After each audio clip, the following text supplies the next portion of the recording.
Dar vienas mūsų gražus eksponatas ir kuriuo galim pasididžiuoti, tai yra 60 metų gaisrinė mašina GAZ-63 su visais siurbliais, pilnai veikianti.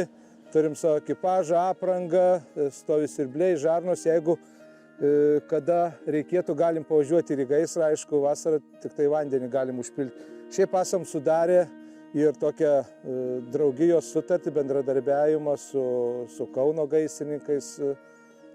Jeigu kada reikėtų, toks kaip būrelis, mes galvojam ateityje būsim gal Nemakščių gaisrininkai. Lankomės Nemakščiuose, Raseinių rajone, privačiame muziejuje, kuriame netrūksta senovinės technikos. Einame motociklų kolekcijos link. Čia galima matyti iš KM9, Java 60 metų, Uralas, Maskva motociklas ir ten visokių dalių pridėta.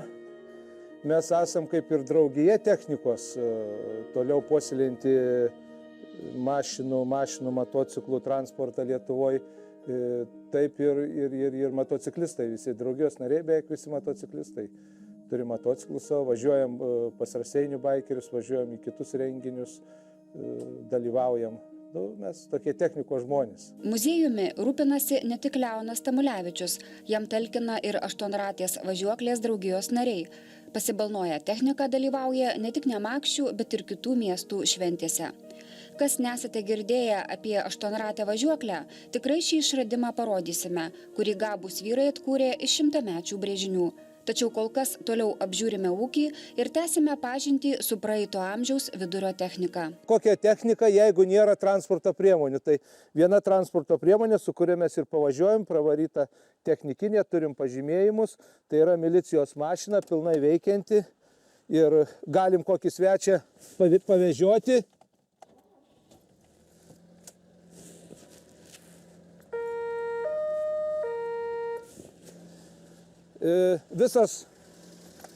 Visas transportas pilnai veikiantis, funkcionuojantis, sutvarkyta.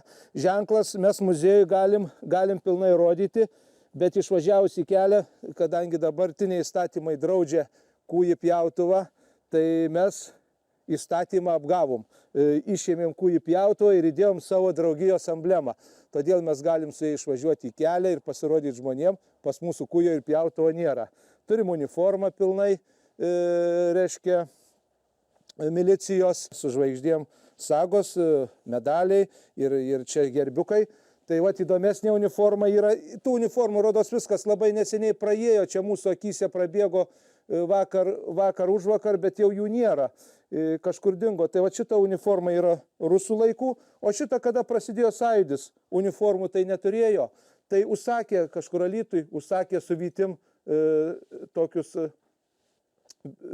ženkliukus, užsakė čia vyti ir saga su vytim padarė, o žvaigždutės ir liko. Tokia įdomesnė pereinama uniforma, o dabar jau eina lietuviškos uniformos. Ir toliau vat Maskvyčius Raseinių pirmasis milicijos turėjo stovi ir kitos čia mašinos. Toliau dar viena technika stovi, kurią dabar mes jau mažiau užkuriam, bet per šventės važiuoja mūsų Nemakščių kapela, gražią turim vyrai groja, tai ten yra suolai, arba paleidžiam Šabaniausko Dolskio muziką, čia kieme, kad girdėtųsi, tai yra kariškas GAZ-51, pilnai veikiantis, bet technikinės mes jam nedarėm, nes tai kainuoja pinigai, o važiuojame 2 kilometrus, arba čia tik tai kieme pravažiuojam, tai šiais sumetimais techniškai nėra pravaryta technikinė. Norėtųsi, kad ateityje mus truputį valstybė paglobotų ir muziejiniam eksponatam nors duotų technikinę 5 metam. Tada galima būtų kažkaip pagalvoti, nes būna eksponatą tvarkai, ruoši, tikrai techniškai sutvarkai ir jis draudį, su juo tik pravažiuoji 2-5 kilometrus į sezoną. Vokietijoje tokie dalykai yra, Latvijoje, žinau, yra uždedami tamsus rudi numeriai, kad tai yra muziejinis eksponatas ir kažką ruošia ir pas mus, gal ateityje mums bus lengviau, dabar šito mes savo leisti negalim. Tai dar palyginti neseni eksponatai, tačiau yra ir šimtmečius skaičiuojančio paveldo. Ant šitos sienelės matosi mediniai dantračiai visokie sudėti, vat įdomesnis eksponatas yra plūdės, gal virš 100 metų, darytos iš beržo tošės žvejo plūdės viršui. Vat tokių jau, viskas yra suirę išmesta, tai čia dar užsilikęs toks įdomus plūdžių susukimas iš beržo tošės.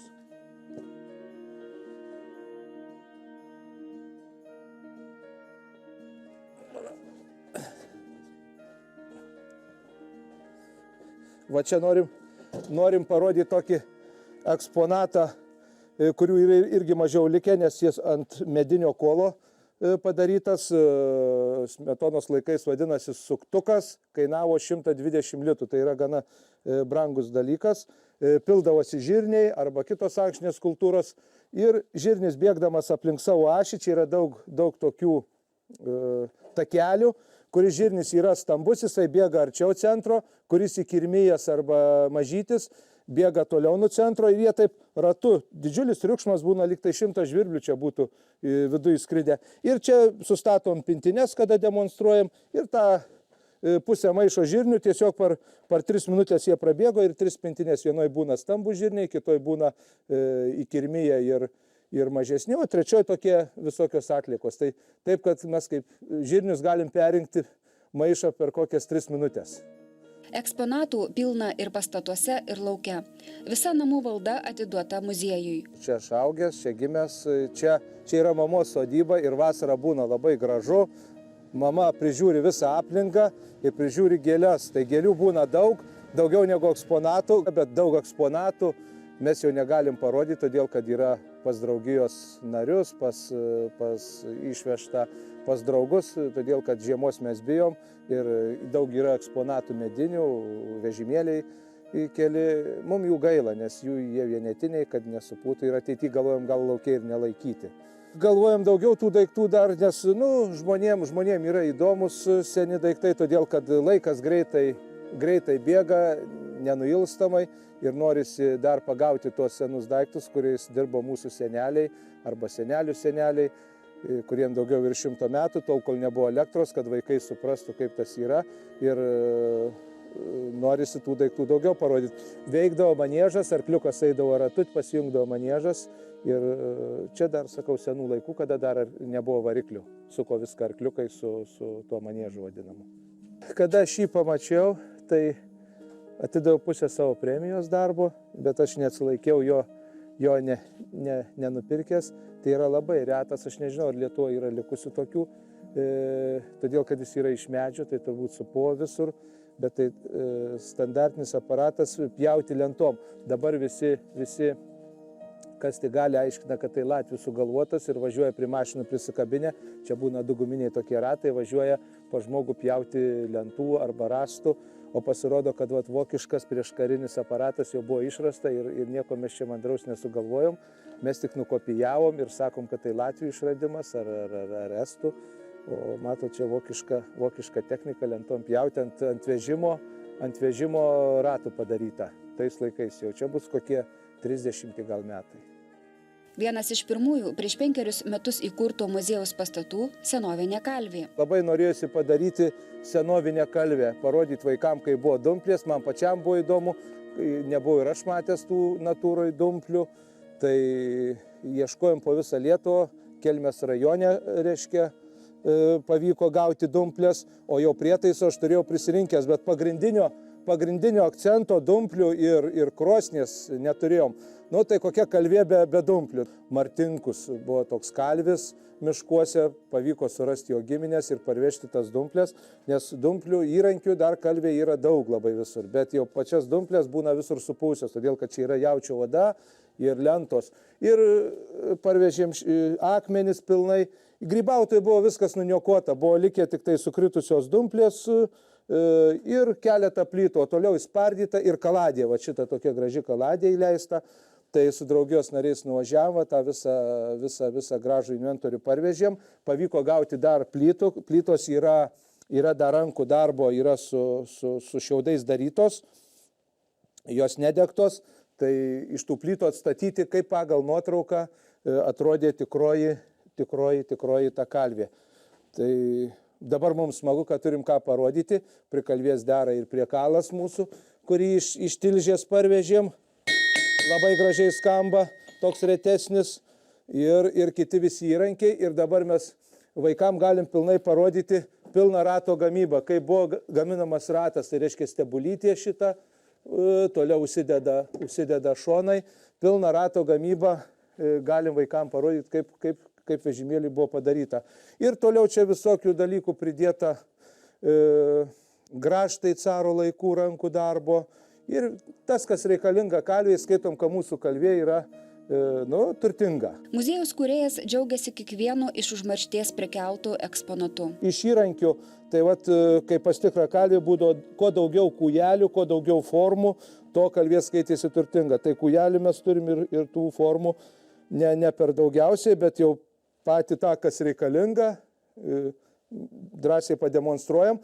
Būna šventės vasarą, per šventės pakviečiam kalvį iš Raseinių turim, čia yra tokia nuotraukytė, užkuriam žaizdrą, jis pilnai pakala, kas nori ateina iš svečių, iš turistų, irgi čia yra tokių visokių paraitytų, nukaltų dalykų. Įdomu yra pakalenti kitiem.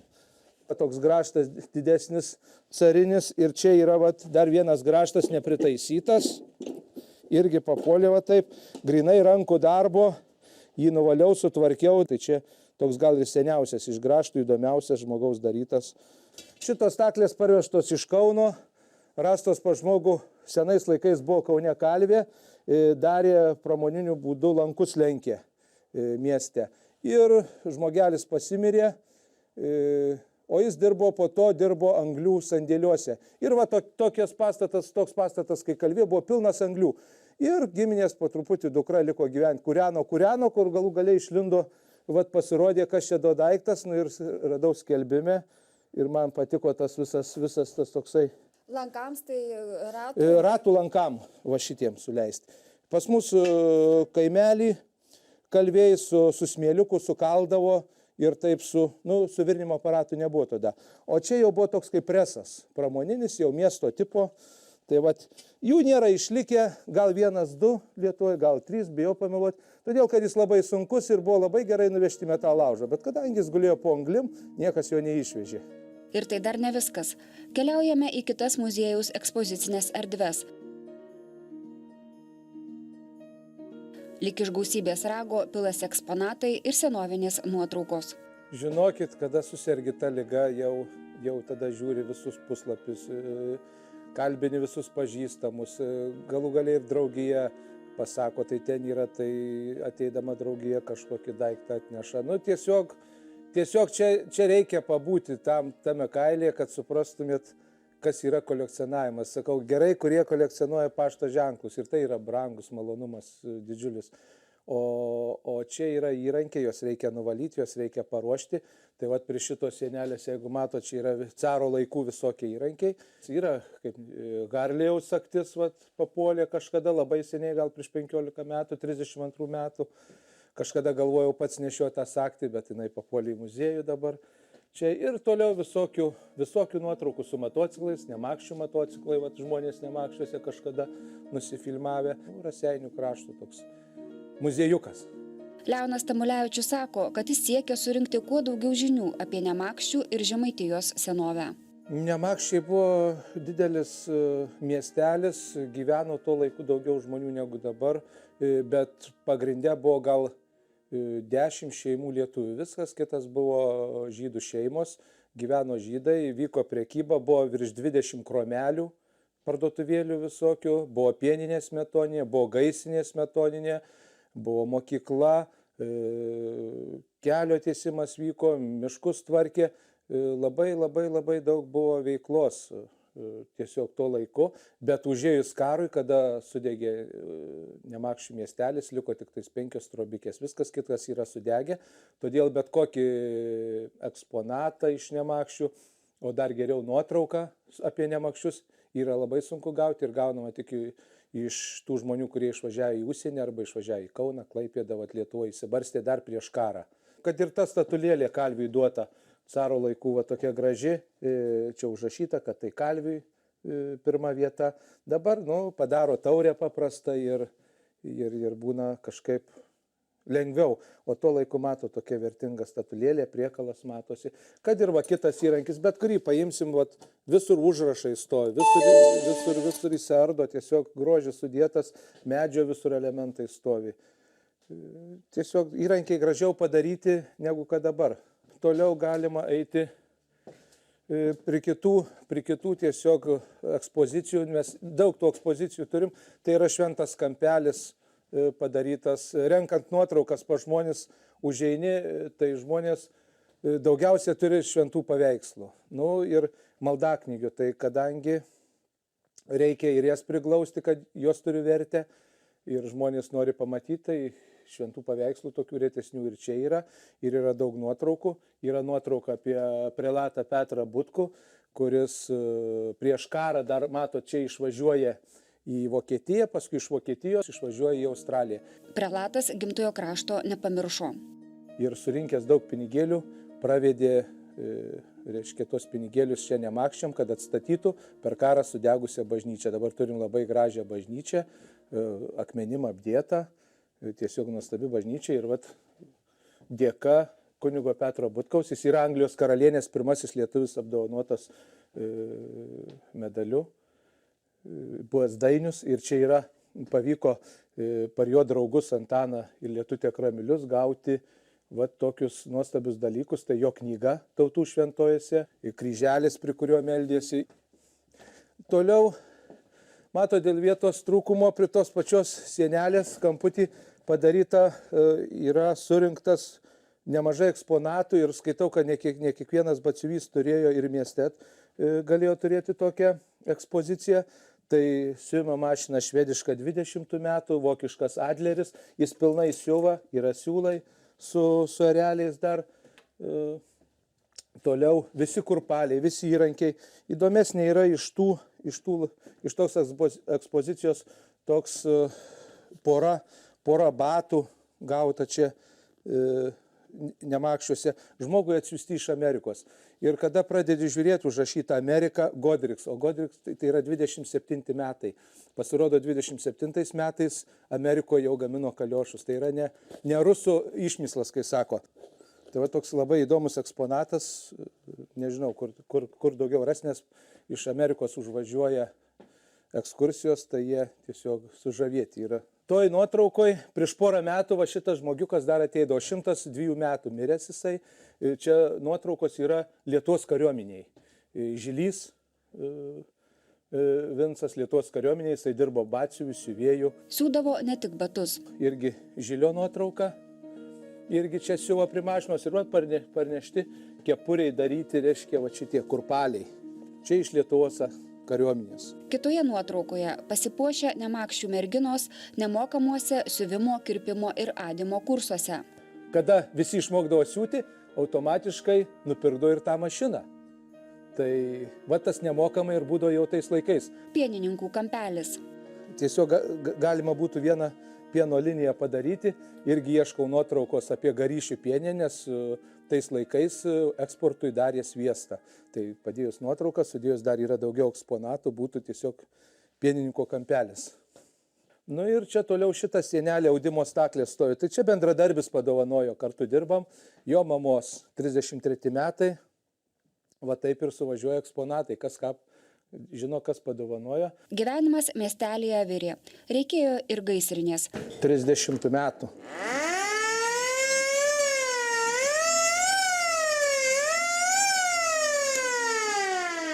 Prieš karą Nemakščiuose veikė visuomeninė ugniagesių draugija. Tai buvo viskas traukiama arkliais ir šalmų kolekcija, tiesiog va čia šalmų dalis, ten nuo Napoleono laikų, carinis, vokiečių laikų šalmas ir visokių kepurių Vokietijos, Belgijos, Šveicarijos, varikliai čia matosi, gaisnė čia jau netelpa. Būt gražu, kad ir gaisnė stovėtų, tai būtų visas skyrelis. Laikrodis senas, puodukų servizas, jie gyveno iš loterijos. Būdavo dienos, kada važiuoja gaisininkai per ūkininkus, per gyventojus ir renka, kas ką turi nereikalingą. Kas gaidį padovanojo, kas grūdų maišą, kažkas laikrodį padovanojo ir paskui būdavo 1 lito loterija. Ir va čia toj nuotraukoje matosi, kad žmogus išlošęs plūgą. Reiškia, užfiksuota tokia nuotrauka, gaisnės vadovas stovi ir stovi žmogus, kuris išlošė plūgą. Reiškia, kažkas davė plūgą. Tai iš tos loterijos jie gyvendavo. Turėjo savo dūdų orkestrą, grodavo gegužinėse ir mes galvom irgi tai padaryti. Buvo vasara šventė, irgi buvom loteriją padarę, va, draugija parūpino grūdų, ką galėjom tokią, simbolinę. Kitais metais gal kokią gaisrininko šventę padarysim flarijoną, nes turim didžiulį flarijoną dabar, va tokio tipo išdroštą. Čia matot, va flarijonas šventas, tai yra gaisrininkų patronas, gana retesnis, ir knygos čia visokios. Toliau dar matosi nuotraukos ir kampelis Žemaičių plento tiesimas, tai 34-39 metai. Čia arkliukas va traukia tą gaisrinę. Ir čia matot visas nuotraukos padarytos ant drobės. Smetona sako kalbą Žemaičių kelio atidarymo metu. Nemakščiai yra įsikūrę šalia dabartinės automagistralės Vilnius-Klaipėda ir Žemaičių plento, kurį tiesiant taip pat dirbo vietiniai gyventojai. Čia matosi prietaisai, su kuriais statėsi karutis. Yra daugiau dar, kadangi vietos nėra, ženklai, kaip skaldė akmenį žmonės su kūjukais, kaip vežė arkliukais. Čia Ančios perkasimas ir užrašyta, vežė arkliukais, statė kelią mūsų Žemaičių. Čia kada statė tie vadinami zimagorai, aš visada galvodavau, kad zimagorai tai jau kažkas tokio, kurie jau nenori dirbti. Pasirodo nuo žodžio zimagorė, kad žmonės, kurie neturėjo žiemą ką daryti, samdydavosi prie kelio ir kelias tiesiog judėjo ir buvo pastatytas per 5 metus. Toliau čia toliau yra jau kitas kampelis, tai yra miškininkų kampelis, toks retesnis, nes miškininkų kažkaip yra gal mažiau nuotraukų išlikę, bet teko gauti, padedant girininkui Klimašauskui tas nuotraukas tokios senas ir 29 metai, 17 matot kokios gražios aprangos, visi pasipuošė ir visokių tokių bendradarbis padovanojo, reiškia, su vytim gražus toks įspėjamasis raštas, kad galima riešutauti tik tais nuo rugsėjo 9 dienos ir sumokėjus 1 lito mokestį. Tai didžiulis mokestis. Miškininkystėje skirta ekspozicija atsirado neatsitiktinai. Leonas Tamulevičius dirba Dubravos miškų urėdijoje mechaniku. Todėl apie techniką nusimano ir savo rankomis yra antram gyvenimui prikėlęs ne vieną senovinį įrankį ar mechanizmą. Prietaisai miškui žymėti. Jų buvo gana gražių, įdomių ir visokie kaltukai, mėravimo liniuotės. O tai kaip čia žymėdo, kaip veikdavo tas prietaisas? Tiesiog yra į suodžius patepdavo arba būdavo rašalas, toks juodas prieina prie rasto galo ir įmuša. Paskui pertraukia vieną numerį, prie kito sunumeruodavo rastus. Eksponatas po eksponato ir taip pildomos vis naujos ekspozicijos. Čia kampelį susidėjo jau tremtinių lagaminai ir ginčytinas klausimas, niekas iš kolekcionierių irgi nepasako, ar tai tikrai ar ne, bet tai aš kur gavau, tai sakė, kad parvežtos jos į Sibiro, todėl kad ant medžio girnukės malti. Tokios girnukės senos, biednos, bet susimaldavo savo donikiai ten kišenėse grūdų parsinešė. Darbas, gaivinant Nemakščių ir Raseinių krašto istoriją, niekada nepabaigiamas. Muziejininkystės aistra prasidėjo nuo aštuonratės važiuoklės. Mes turėtumėm pasigirti, kad aštuonratė technika buvo išrasta Lietuvoje, Nemakščiuose, pirma pasaulyje. Užsukame į aštuonratės važiuoklės draugijos narių poilsio kampelį, kad daugiau sužinotume apie technikos pasaulį pakeitusį išradimą. Tačiau nori nenori, akis kliūva ir už originalių baldų. Dizaineris aš pats, kadangi pinigėlius taupant reikėjo kažką padaryti įdomaus, nupirkti visada kažką yra, bet būna brangu, tai galvojau, kad išeis pigiau. Bandėm iš 21 Volgos, radom laužę padaryti tokį foteliuką. Kažkas gavosi, bet tai čia daryta prieš 15 metų gal. Toliau iš variklio motociklo atliko variklis motociklo, padarėm tokį staliuką, irgi sudėjom ant greitųjų. Ir kažkas taip maloniau atėjus ir pačiam pasėdėti, kad tie baldai tokie yra įdomesni.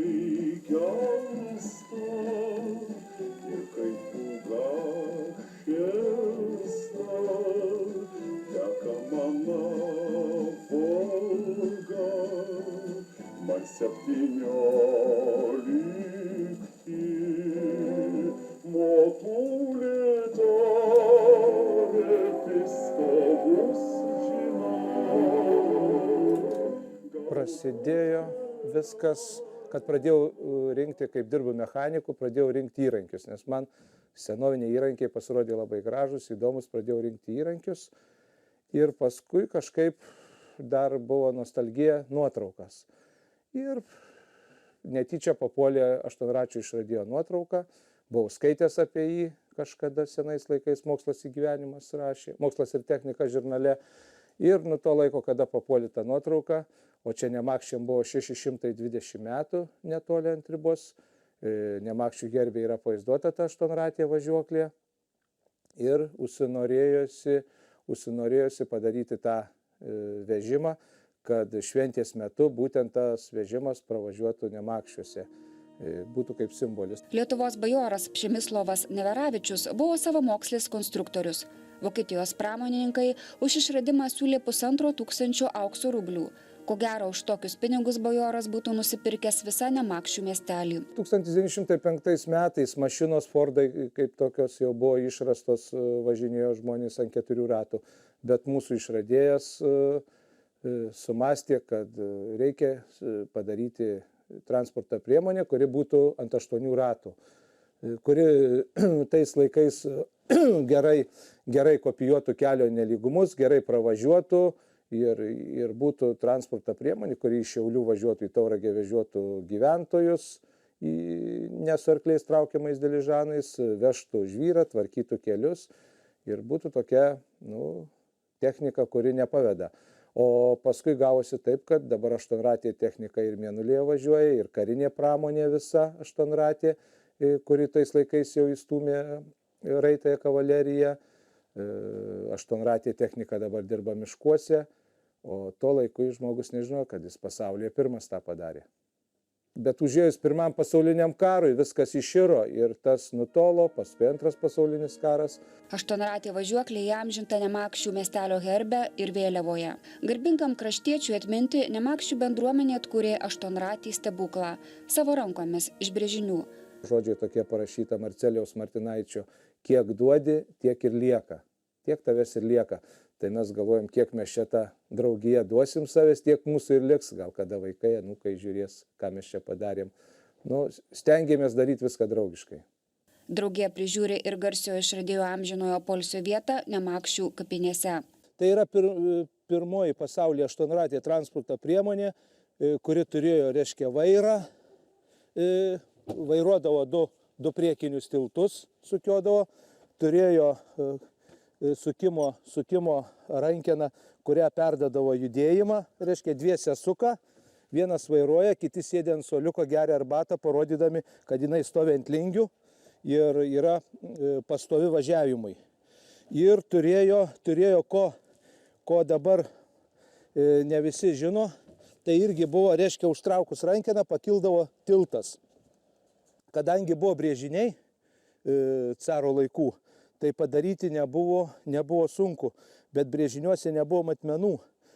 Patentiniuose brėžiniuose buvo parašyta ilgis kaip dviejų arklio vežimų, o plotis telpa 14 vyrų. Tai mes turėjom ratą, mėravom kiek ratas, skaičiavom mastelį ir dydį, atgaminom apie 6 metrus. O toliau viską lingės važiavau pagal skelbimus kalviškas, kad surasti tokias, kokios buvo. Lingės yra autentiškos tų laikų ir bandėm padaryti. Aš sukštų, vairuoja. Aš vairuoti nemoku. Aš keleivis, Neveravičius. Į vidų varyk. Jo.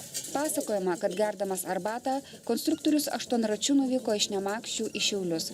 Iš puodelio neištiško nelašo. Razgona.